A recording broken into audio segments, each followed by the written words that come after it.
APMC અંકલેશ્વરના food વિક્રેતા 3 ભાગીદારો પૈકી એક ભાગીદાર કોર્ટમાં હાજર ન રહેતા તેના વિરુદ્ધ અલગ કેસ કોર્ટમાં ચાલુ રહેશે. પેઢી તેમજ બંને ભાગીદારો 10-10 હજારનો દંડ પણ ફટકારવામાં આવ્યો. ફૂડ પ્રોડક્ટ ઇન્સ્પેક્ટર દ્વારા 2012માં ચેકિંગ દરમિયાન ઝડપી પાડી કોર્ટમાં કેસ દાખલ કર્યો હતો.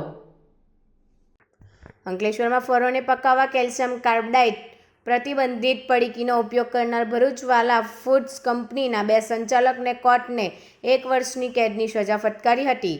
એપીએમસી અંકલેશ્વરના ફૂડ વિક્રેતા 3 ભાગીદારીઓ પૈકી એક ભાગીદારી કોર્ટમાં હાજર ન રહેતા તેના વિરુદ્ધ અલગ કેસ કોર્ટમાં ચાલુ રહેશે. પેઢી તેમજ બંને ભાગીદારો 10-10 હજારનો દંડ પણ ફટકારવામાં આવ્યો હતો. ફૂડ ઇન્સ્પેક્ટર દ્વારા 2022માં ચેકિંગ દરમિયાન ઝડપી પાડી કોર્ટમાં કેસ દાખલ કર્યો હતો.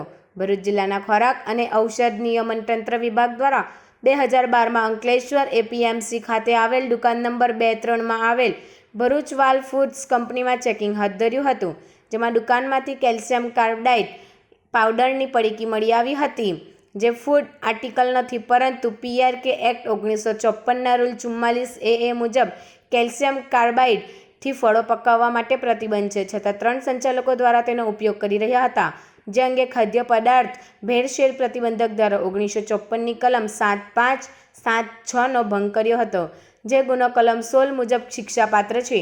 જે અંગે ભરૂચ જિલ્લાના ખોરાક અને ઔષધ નિયમન તંત્ર વિભાગ દ્વારા કોર્ટમાં ફરિયાદ કરી હતી.